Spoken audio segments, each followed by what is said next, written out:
اعوذ باللہ من الشیطان الرجیم پناہ مانگتا ہوں میں اللہ کی شیطان مردود سے۔ بسم اللہ الرحمن الرحیم شروع اللہ کا نام لے کر جو بڑا مہربان نہایت رحم والا ہے۔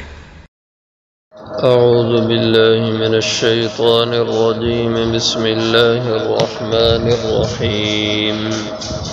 وَإِذَا كُنْتَ فِيهِمْ فَأَقَمْتَ لَهُمُ الصَّلَاةَ فَلْتَقُمْ طَائِفَةٌ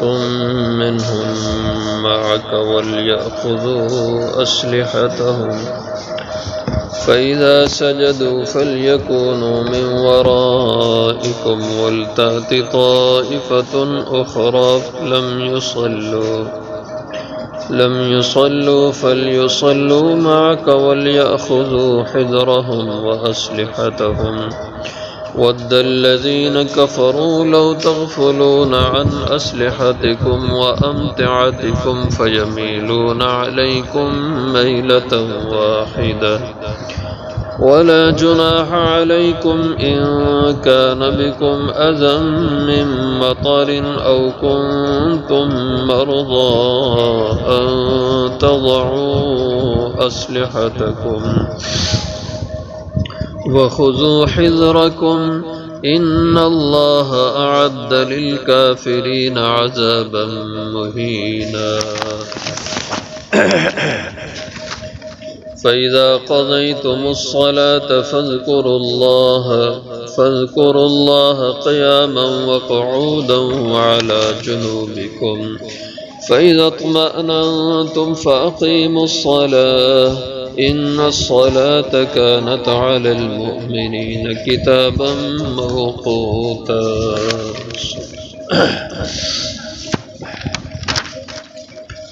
وَإِذَا كُنْتَ فِيهِمْ اور جب آپ ان میں موجود ہوں فَأَقَمْتَ لَهُمُ الصَّلَاةَ تو آپ کھڑی کریں ان کے لیے نماز فَلْتَقُمْ طَائِفَةٌ پھر چاہیے کہ کھڑی ہو ایک جماعت منہم ان میں سے معاک آپ کے ساتھ وَلْيَأْخُذُوا اور چاہیے کہ وہ لے لیں أَسْلِحَتَهُمْ اپنا اسلحہ فَإِذَا سَجَدُوا پھر جب وہ نماز پڑھیں فَلْيَكُونُوا مِنْ وَرَائِكُمْ پھر چاہیے کہ ہوں وہ تمہارے پیچھے وَلْتَأْتِ طَائِفَةٌ اور آ جائے جماعت اخرى دوسری لم یصلوا جنہوں نے نماز ابھی تک نہیں پڑھی فلیصلوا پھر چاہیے کہ وہ نماز پڑھیں معاک آپ کے ساتھ ولیاخذوا اور چاہیے کہ وہ لیے رکھیں حذرہم اپنے بچاؤ کا سامان واسلحتہم اور اپنا اسلحہ سامان جنگ ود الذین کفروا خواہش ہے چاہت ہے کافروں کی لو تغفلون کہ کاش کہ تم غافل ہو جاؤ ان اسلحتکم اپنے اسلحے سے وامتعاتکم اور اپنے سامان بچاؤ سے فیمیلون علیکم پس وہ حملہ ہو جائیں تم پہ میلۃ واحدہ اچانک حملہ ولا جناح علیکم اور نہیں ہے کوئی حرج تم پہ ان کان بکم اذن اگر ہو تمہیں کوئی عارضہ تکلیف من مطر بارش کی صورت سے او کنتم مرضی یا کہ تم بیمار ہو ان تضعوا اس میں حرج نہیں کہ تم اتار دو اسلحتکم اپنا اسلحہ وَخُذُوا حِذْرَكُمْ اور اختیار کرو لے رکھو اپنے بچاؤ کا سامان ان اللہ اعد للکافرین بے شک اللہ نے تیار کر رکھا ہے کافروں کے لیے عذاب مہینہ عذاب رسوا کر دینے والا فَإِذَا قَضَيْتُمُ الصَّلَاةَ پھر جب پوری کر چکو نماز فَاذْكُرُوا اللَّهَ تو اللہ کو یاد کرو قیاماً کھڑے کھڑے وقعوداً اور بیٹھے بیٹھے وعلیٰ جنوبکم اور اپنے پہلوں کے بل فَإِذَا اطْمَأْنَنْتُمْ پھر جب تم امن میں ہو جاؤ فَأَقِیمُوا الصَّلَاةَ تو پھر نماز معمول کے مطابق ادا کرو ان الصلاۃ بے شک نماز کانت علی المومنین کتابا ہے مومنوں پر فرض کی ہوئی موقوتا وقت مقرر پر۔ نماز خوف کا مسئلہ بیان ہو رہا ہے، جس کا کچھ ذکر کل کو ہوا تھا کہ جب مسلمان دشمن کے مقابلے میں میدان میں کھڑے ہوں اور نماز کا وقت ہو جائے، اب نماز تو پڑھنی ہے، نماز سے کوئی چھوٹ نہیں، کوئی اس میں رخصت نہیں ہے، نماز پڑھنی ہے اور دشمن بالکل سامنے ہے۔ اگر نماز پڑھے سجدے رکوع میں جائیں تو دشمن اچانک حملہ کر دے، تو اب اس کی کیا صورت ہو سکتی ہے کہ دشمن سے بچنا بھی ہے اور نماز بھی جو فرض ہے اس کو بھی ادا کرنا ہے۔ اس کی تفصیل یہاں پہ موجود ہے، اور اس کے شان نزول میں احادیث بہت کثرت سے ہیں،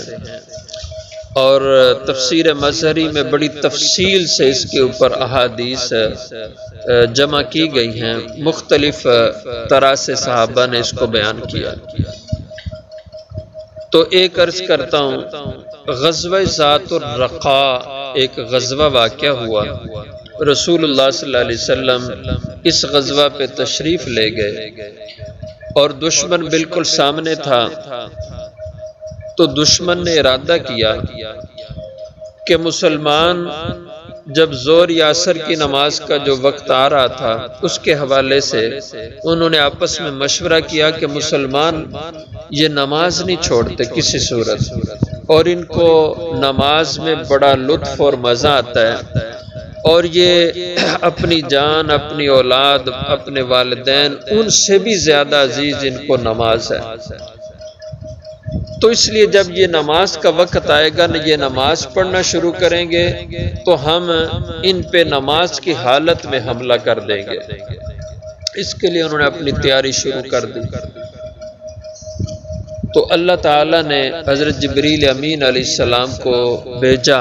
کہ جا کر میرے حبیب کو اس کی اطلاع کر دو۔ حضرت جبریل تشریف لائے، فرمایا کہ آپ کا دشمن یہ سوچ رہا ہے، یہ پروگرام بنا رہا ہے کہ آپ نماز پڑھیں تو وہ نماز میں آپ پہ حملہ آور ہو جائے۔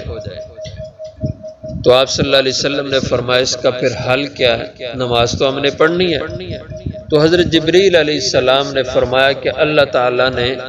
آپ کو اس حالت میں نماز پڑھنے کا ایک خاص طریقہ دیا ہے، اور وہ میں آپ کو بتاتا ہوں۔ تو حضرت جبریل علیہ السلام نے پھر یہ نماز کا طریقہ بتایا کہ آپ یوں کریں، اپنے لشکر کو 2 حصوں میں تقسیم کر دیں، 2 ان کے گروہ جماعتیں بنا دیں، ایک آپ کے ساتھ نماز میں شریک ہو جائے اور دوسری دشمن کے سامنے کھڑی رہے۔ اس کی آپ وضاحت سن لیں۔ وَإِذَا كُنْتَ فِيهِمْ، اور جب آپ ان میں موجود ہوں، فَأَقَمْتَ لَهُمُ الصَّلَاةَ، تو آپ کھڑی کریں ان کے لیے نماز، فَلْتَقُمْ طَائِفَةٌ، پھر چاہیے کہ کھڑی ہو ایک جماعت، ایک گروہ، منہم ان میں سے، ماں کا جو آپ کے ساتھی ہیں، وَلْيَأْخُذُوا حِذْرَ أَسْلِحَتَهُمْ، اور نماز پڑھیں لیکن نماز میں اپنا اسلحہ نہ اتاریں، جو تلواریں، نیزے، برچھے، اپنا زریں پہنی ہوئی ہیں اسی طرح اسلحہ پہنے رکھیں، اسلحے کو اپنے ساتھ اسی طرح باقی رکھیں، اسلحے سمیت نماز پڑھیں۔ وَلْيَأْخُذُوا أَسْلِحَتَهُمْ، اور چاہیے کہ لیے رکھیں اپنا اسلحہ۔ فَإِذَا سَجَدُوا فَلْيَكُونُوا مِنْ وَرَائِكُمْ، تو یہ پہلا گروہ آپ اس کو اپنے پیچھے کھڑا کریں، یہ جب سجدہ کر لیں، سجدے سے مراد نماز ہے، نماز پڑھیں تو فَلْيَكُونُوا مِنْ وَرَائِكُمْ، یہ اب پیچھے آپ کے پیچھے سے چلے جائیں۔ اور پھر دوسرا 2 رکعت والی نماز ہو، اگر یہ مسافر یعنی دور کا سفر ہے اس میں نماز قصر کرنی ہے تو اب ایک رکعت یہ دونوں گروہ پڑھیں گے، اور پہلا گروہ جس نے آپ کے پیچھے پہلی رکعت پڑھی ہے وہ جب سجدے 2 1 رکعت کے ہو چکے تو رکعت مکمل ہوگی، اب یہ آپ کے پیچھے سے چلے جائیں اور جو دوسری جماعت دشمن کے سامنے کھڑی ہے وہ دوسرا گروہ اب آ جائے۔ وَلْتَأْتِ طَائِفَةٌ، اور چاہیے کہ آ جائے اب دوسرا گروہ، لم یصلوا، جنہوں نے ابھی تک ایک رکعت بھی نہیں پڑھی، فَلْيُصَلُّوا مَعَكَ، پھر وہ آ کر نماز پڑھیں آپ کے ساتھ، وَلْيَأْخُذُوا حِذْرًا وَأَسْلِحَتَهُمْ، یہ بھی چاہیے کہ لیے رکھیں اپنے بچاؤ کا سامان، وَأَسْلِحَتَهُمْ، اور اپنا اسلحہ، بچاؤ کا سامان یعنی اپنی زیریں پہنے ہوئے رہیں اور تلواریں اپنی باندھے رکھیں اپنے ساتھ۔ اس لیے وَدَّ الَّذِينَ كَفَرُوا، کہ یہ جو تمہارے دشمن کافر ہیں یہ چاہتے ہیں، لَوْ تَغْفُلُونَ، کہ اگر تم غافل ہو جاؤ، ان اسلحتکم، اپنے اسلحے سے، وامتعتکم، اور اپنے سامان سے، فیمیلون علیکم میلۃ واحدہ، پس وہ حملہ آور ہو جائیں تم پہ ایک ہی بار حملہ کرنا، یعنی اچانک تم پہ حملہ کر دیں۔ اس لیے اپنے اسلحے سے غافل نہیں ہونا، حالت نماز میں بھی اسلحہ اپنے ساتھ رکھنا ہے۔ ولا جناح علیکم، ہاں تو اب نماز کا طریقہ کہ دو گروہ بنیں گے، ایک گروہ آپ کے پیچھے جماعت میں کھڑا ہو، وہ ایک رکعت پڑھ کے چلے جائیں، اور دوسرا گروہ آ جائے، وہ آپ کی دوسری رکعت ہوگی اور ان کی پہلی رکعت ہوگی، اور وہ اتحیات میں آپ کے ساتھ شریک ہو جائیں، آپ سلام پھیر کے اپنی نماز پوری کر لیں اور وہ سلام پھیرے بغیر واپس چلے جائیں دشمن کے سامنے، اور پہلا گروہ جو پہلی رکعت پڑھ کے چلا گیا تھا وہ اب واپس آئے، وہ آ کر اپنے طور پر اپنی دوسری رکعت ادا کر لیں، ان کی نماز مکمل ہو جائے گی۔ یہ پہلا گروہ واپس چلا جائے اور دوسرا گروہ جس نے آپ کے ساتھ دوسری رکعت پڑھی ہے وہ اب آ جائے واپس، وہ آ کر اپنی پہلی رکعت جو ان کی رہ گئی تھی وہ آ کر پوری کر لیں، تو یوں دونوں گروہوں کی نماز پوری ہو جائے گی۔ اور اگر 4 رکعت والی ہو تو 2 رکعتیں یہ ایک گروہ اس ترتیب سے پڑھے گا۔ ولا جناح علیکم، اور تم پہ کوئی حرج نہیں، ان کان بکم اعظم من مطر، یعنی اصلا ویسے تو نماز خوف میں، یہ جو ڈر کی نماز ہے دشمن کے سامنے، اس حال کی نماز، اس میں اسلحہ نہیں اتارنا، لیکن 2 صورتیں ہیں جن میں تم اسلحہ اتار سکتے ہو، اتار کے اپنے پاس رکھ لو، دور نہیں رکھنا اپنے پاس، کہ اگر دشمن حملہ کرے تو تمہیں اٹھانے میں ادھر ادھر جانا نہ پڑے، دقت نہ کرنا پڑے۔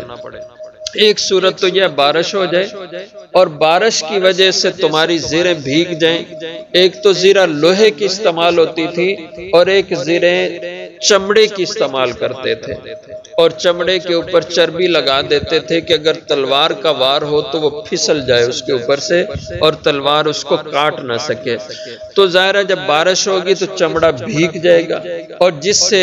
جسم کو تکلیف ہوگی اور آدمی کو اس سے جو ہے نا وہ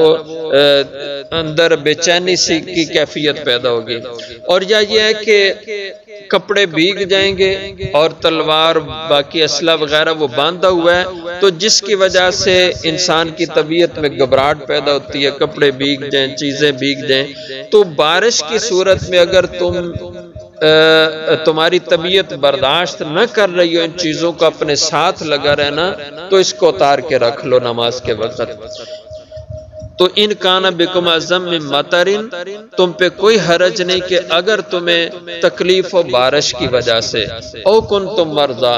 یا کوئی بیمار ہو جائے تم میں سے اور اس کو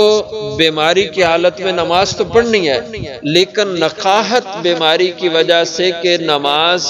وہ اسلحے سمیت نہیں پڑھ سکتا، ظاہر ہے لوہے کا اسلحہ بھاری ہوگا، اس کو رکوع کرنے میں تکلیف ہوگی، اتنا وزن اٹھا کے رکوع نہیں کر پائے گا،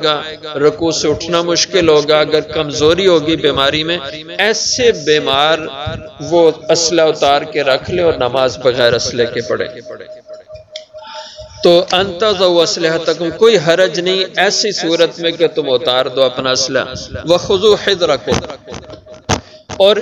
لیے رکھو اپنے بچاؤ کا سامان۔ اس سے بعض حضرات نے فرمایا اس سے مراد زیریں ہیں کہ تلواریں نیزے وغیرہ تو اتار کے تم رکھ لو، لیکن زیریں وہ پہنے ہوئے رکھو، کیونکہ اس کو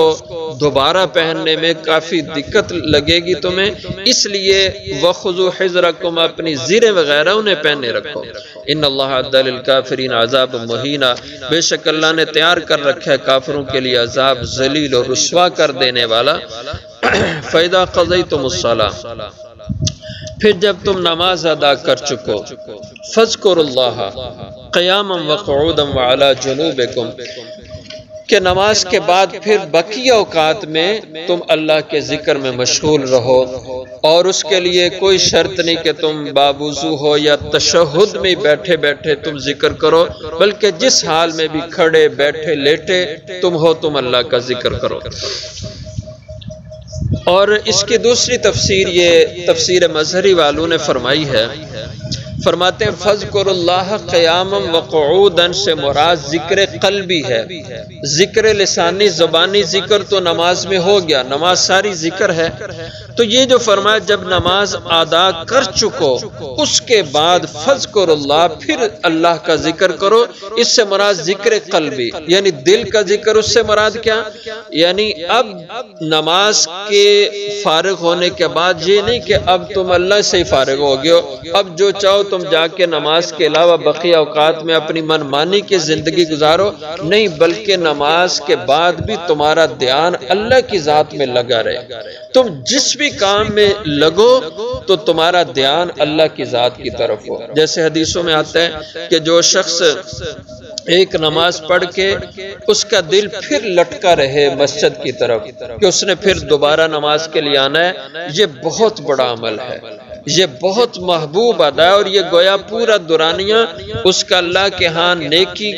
نماز ہی کی لکھی جائے گی، جس کا دل نماز کے ساتھ نماز کے بعد بھی مسجد سے لٹکا رہے۔ تو یہ فرمایا دوسری تفسیر کے فَاذْكُرُوا اللَّهَ کہ تمہارا دل پھر بھی اللہ کی طرف متوجہ رہے، اور تمہاری حالت جو بھی ہو، قیاماً کھڑے ہو تم، وقعوداً تم بیٹھے ہو، وعلیٰ جنوبکم اور تم لیٹے ہوئے اپنے پہلو پہ ہو، فَإِذَا اطْمَأْنَنْتُمْ یہ تو ڈر کی دشمن کے سامنے نماز خوف کا بیان ہے، فَإِذَا اطْمَأْنَنْتُمْ پھر جب تم امن میں چلے جاؤ، اس خوف سے نکل جاؤ، اپنے گھروں میں عام روٹین میں ہو، فَأَقِيمُوا الصَّلَاةَ تو پھر اپنے معمول کی نمازیں ادا کرو، جیسے ہم نماز امن کی حالت میں پڑھتے ہیں پھر ایسے طریقے سے نماز پڑھو۔ إِنَّ الصَّلَاةَ كَانَتْ عَلَى الْمُؤْمِنِينَ بے شک نماز ایمان والوں پر کتاباً فرض کی جا چکی ہے، موقوتا وقت مقرر پر، نماز کا اللہ نے ایک وقت متعین کر دیا ہے، اسی وقت پہ نماز ہو تو نماز ہے، اور بے وقت ہو تو پھر نماز اس کا اجر ضائع ہو جاتا ہے۔ ایک حدیث میں آتا ہے آپ صلی اللہ علیہ وسلم نے فرمایا کہ اتقوا صلاۃ المنافق، اتقوا صلاۃ المنافق، اتقوا صلاۃ المنافق، 3 دفعہ فرمایا کہ منافق کی نماز سے بچو، منافق کی نماز سے بچو، منافق کی نماز سے بچو۔ تو پوچھا گیا کہ منافق کی نماز کا کیا مطلب ہے، منافق کی نماز کون سی ہوتی ہے؟ تو آپ صلی اللہ علیہ وسلم نے فرمایا کہ منافق کی نماز یہ ہے کہ نماز کا وقت ہوا، اذان ہوئی اور یہ آدمی بیٹھا ہے کہ چلو یہ ٹائم ہے پھر میں پڑھ لوں گا، یہ ٹائم ہے پھر پڑھ لوں گا، یہ ٹائم ہے۔ جب بالکل وقت ختم ہونے کے قریب آیا تو دوڑا اٹھا اور تیزی سے پانی کے چھینٹے مارے، ایسے بے ترتیبہ وضو کیا اور نماز میں کھڑا ہوا، اور ایسے پرندوں کی طرح ٹھونکے مار کے اس نے نماز پڑھ لی۔ فرمایا اتقوا صلاۃ المنافق، فرمایا یہ منافق کی نماز ہے، ایسی نماز سے بچو کہ یہ اللہ کو پسندیدہ نماز نہیں ہے کہ وقت پہ موجود ہے، اور کو معمولی کام لگا ہو تو کہتا ہے چلو خیر ہے، ابھی ٹائم ہے میں پڑھ لیتا ہوں، ابھی ٹائم ہے پھر پڑھ لیتا ہوں۔ جیسے صبح کی نماز آدمی سویا ہوا ہے تو ابھی ٹائم ہے پھر اٹھ کے پڑھ لیتا ہوں، اور جب سورج بالکل طلوع کے قریب ہو پھر بھاگ کے ایسے تیزی سے وضو کرتا ہے اور تیزی سے نماز پڑھتا ہے۔ فرمایا کہ یہ نماز منافق کی نماز ہے، اس آدمی نے بہت بڑا جرم کیا، اسے اپنی نماز کو ضائع کیا۔ تو اس لیے فرمایا کہ وقت مقرر پر نماز اس کو اللہ نے فرض کیا ہے، اور بے وقت کی نماز یہ منافق کی نماز ہے، مومن کی نماز نہیں ہے۔ تو اب اس سے سارے مضمون سے یہ بات سمجھ آتی ہے کہ نماز کی اسلام میں کتنی بڑی اہمیت ہے، ورنہ اس موقع پہ نماز معاف ہونی چاہیے تھی جب سامنے دشمن ہے، لیکن فرمایا معاف نہیں ہے، پڑھنی ضرور ہے، اور اس کا طریقہ یہ اختیار کر لو، 2 گروہ بنا لو اور 2 گروہوں کی شکل میں نماز اپنا فرض اللہ کے حضور ضرور پورا کرو۔ بلکہ یہاں تک بھی حدیثوں میں آتا ہے کہ اگر تمہیں زمین پہ کھڑے ہونے کی نماز کی فرصت نہیں ملتے تو سواریوں پہ سوار ہی ہونے کی حالت میں نماز ادا کر لو، سواری پہ سوار رہ کر کے نماز پڑھ لو، لیکن نماز نہیں چھوڑ سکتے۔ اور آج مسلمان حالت تندرستی میں ہے، حالت فراغت میں ہے، لیکن نماز نہیں پڑھتا، ضائع کر دیتا ہے، تو یہ بہت بڑی بد نصیبی اور محرومی کی بات ہے۔ وآخر دعوانا